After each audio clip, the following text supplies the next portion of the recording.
It's just not gonna be that easy. As awesome as Kaiju number 8's powers are, as specifically as they seem to be designed to take out Kaiju number 9's bodies, that's not gonna matter. Defeating Kaiju number 9 is gonna be a heck of a lot more complicated than sending the powerhouses in there to punch the snot out of him. Hello, my wonderful viewers, and welcome to another episode of Betty Adams Overanalyzes. Today, I'm going to take a look at an interesting question. Shout out to Illustrious Ice over on Reddit for making me think about this. This is something I have explored before in other videos, but we're just going to take a look at it from a new perspective now. What exactly would it take to defeat Kaiju number 9? Now, we saw a battle in previous chapters. We saw when Captain Jinrumi and Kaiju number 8 went up against Kaiju number 9, they almost defeated that one body. And in the moment that they thought that was the main body, the true body. But is that true? And so the question was that Kaiju number 9's main body? No, that's not the question. The question is, does Kaiju number 9 have a body that can be defeated? And I don't think the answer is yes, not unless Japan is willing to burn itself to the ground. What am I talking about?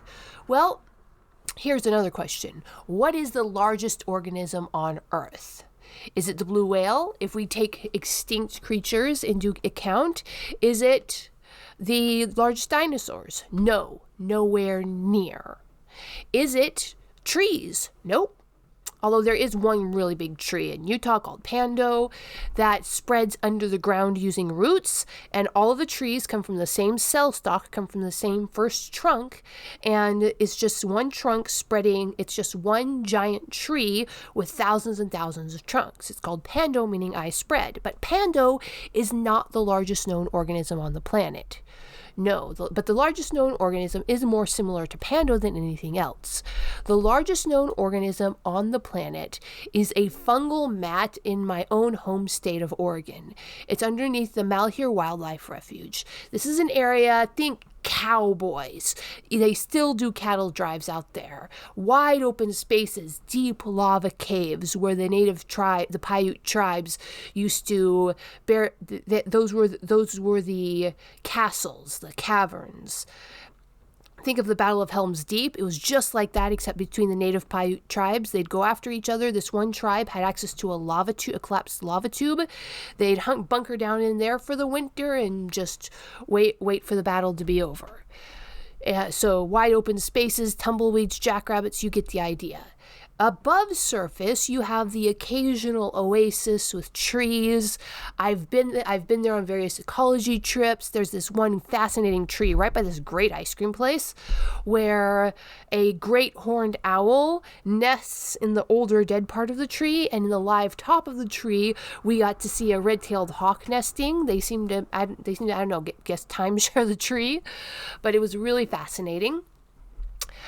But underneath the ground is where the real story starts, because underneath the ground, if you dig up the ground in any one place, you will find woven throughout the soil tiny silvery threads of fungus, much as we saw Kaiju number 9's threads weaving through the flesh of the ants. These fungal threads work through the entire substructure of the Malheur Wildlife Refuge, of the ranches around. The grass that grows that feeds the cows, their roots are connected with this fungus. The tree that the great horned owl nests in, it's talking to the grass miles away because the fungus is communicating for it. The more science digs down into the ground and understands these fungus, the more that they understand that these fungus are the neurons that connect the brain of these ecosystems. So on that trip, when I was looking up at that tree and watching the spotted owl, the roots of that tree were connected to the tumbleweeds that was beside the collapsed lava tube 50 miles away.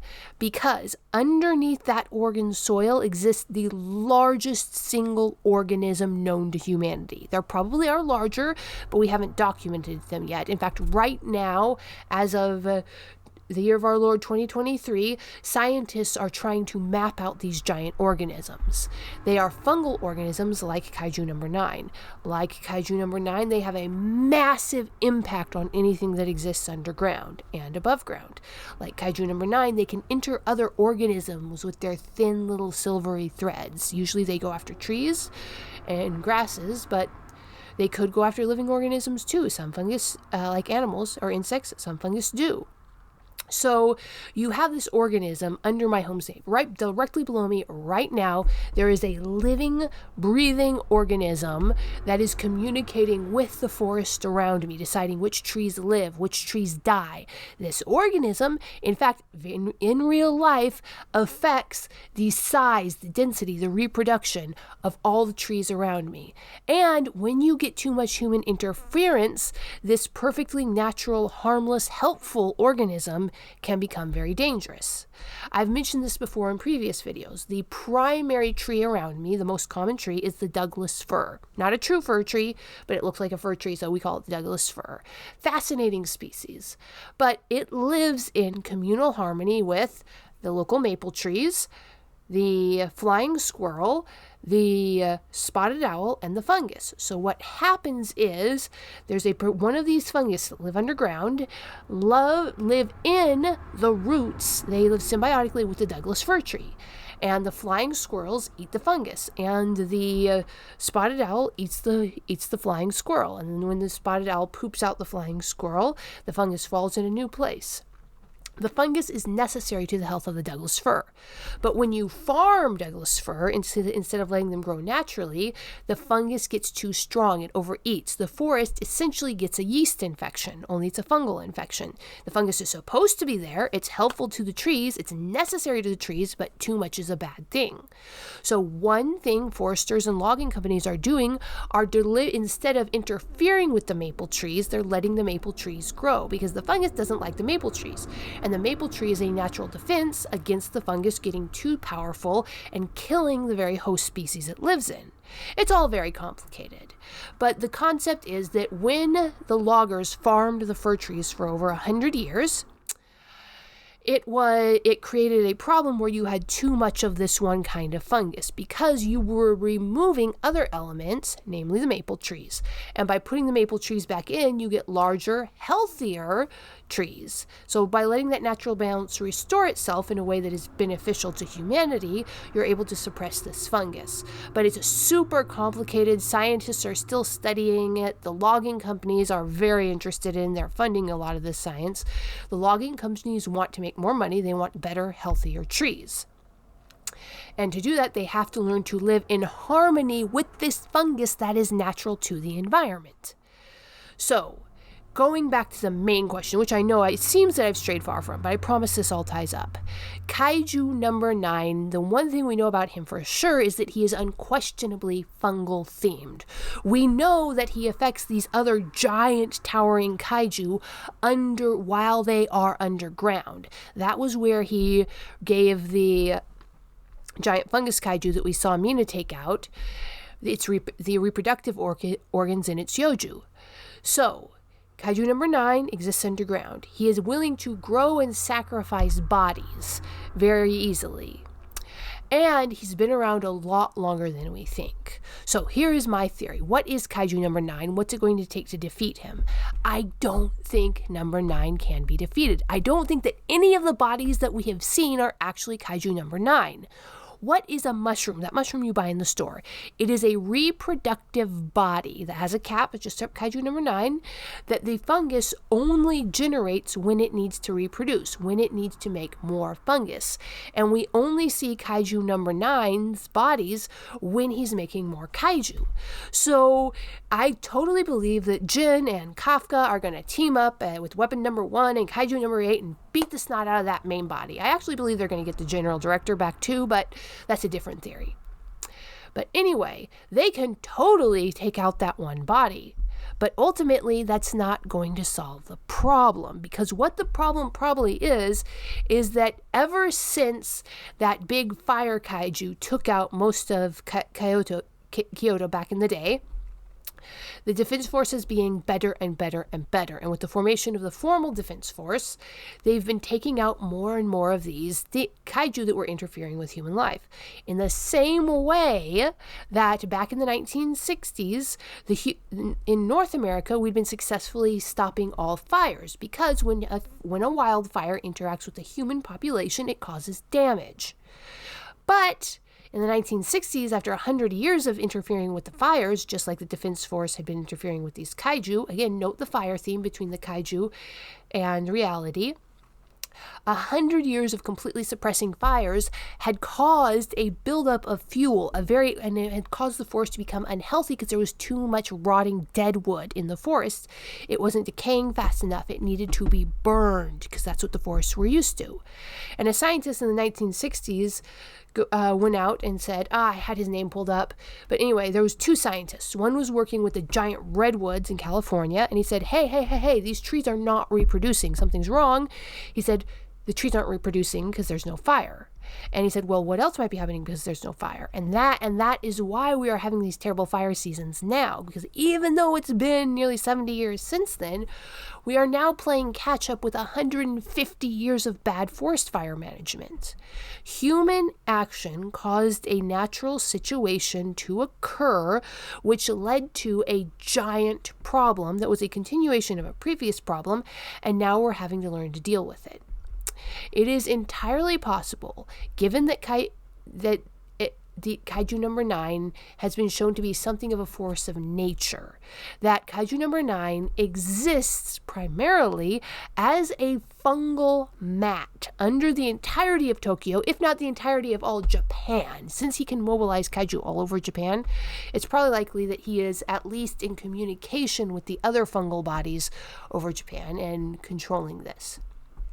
Something caused Kaiju number 9 to achieve sapience. We don't know what that is, but it's a good chance it was an interaction with the humans. So what if, by suppressing all the Kaiju as efficiently as they have, just like the North American firefighters suppressed all the giant fires as efficiently as they did, the Japanese Defense Force has created a situation where the naturally occurring fungal mats under Japan achieved sapience and begin fighting back because these mats are all itchy. Maybe these Kaiju that the Defense Force were taking out were supposed to go in and chew up and get rid of all the dead Kaiju matter. Who knows? But I don't think it's going to matter how many times Kaiju number 8 knocks the snot out of Kaiju number 9's core. I just don't think that's going to be the point of the series. I think what the point of the series is that the Defense Force is going to have to accept that it has to work with the natural ambience of the Kaiju. They already do this to a degree. Remember when Jin was commenting on the ant Kaiju? He said, well, we don't mess with them. They don't mess with us. They stay down there in their tunnels, and sometimes the workers run into them. But the Kaiju Defense Force has a fully live and let live policy for these very threatening ant Kaiju, which would be very threatening to a civilian. So it's entirely possible that the Kaiju Defense Force might have to expand that live and let live policy, and into these other larger Kaiju. Find a way to let the Kaiju exist without harming humans and vice versa, the same way that we have preserves for lions, tigers, and bears. But what do you think, my wonderful viewers? Do you think that this is going to all come down to a climactic rock'em sock'em punch'em battle that Matsumoto does so well? Or is this going to be a more complex, look, we need to stop killing every numbered Kaiju on site. We gotta let a few of them roam. And maybe Kaiju number 8 is going to be the point of communication that allows humanity and Kaiju to exist in more of a harmonious balance. Please tell me what you think of this theory. Hit that like and subscribe button down below, and peace out, my wonderful viewers. Do you love awesome science fiction books? Of course you do. If you check out the links below the video, you can get yourself a copy of Comedy or Tragedy. Humans are weird. I have the data. Humans Are Weird, We Took a Vote, and Humans Are Weird, Let's Work It Out are the 3 comedy short story books available on Amazon, Barnes & Noble, Kobo by Rakuten, Google Play. There's even some copies at Powell's Books, the famous used bookstore in Portland, Oregon. Dying Embers, dragons, aliens, and things that go boom in the night, and soon Flying Sparks. More dramatic, traditional science fiction novels are also available at Amazon. Flying Sparks is still in the pre-order page. If you want a copy, you can email me by contacting the website to pre-order yourself a copy. It's still being edited. So check out the links below the video to get yourself a copy of some wonderful science fiction.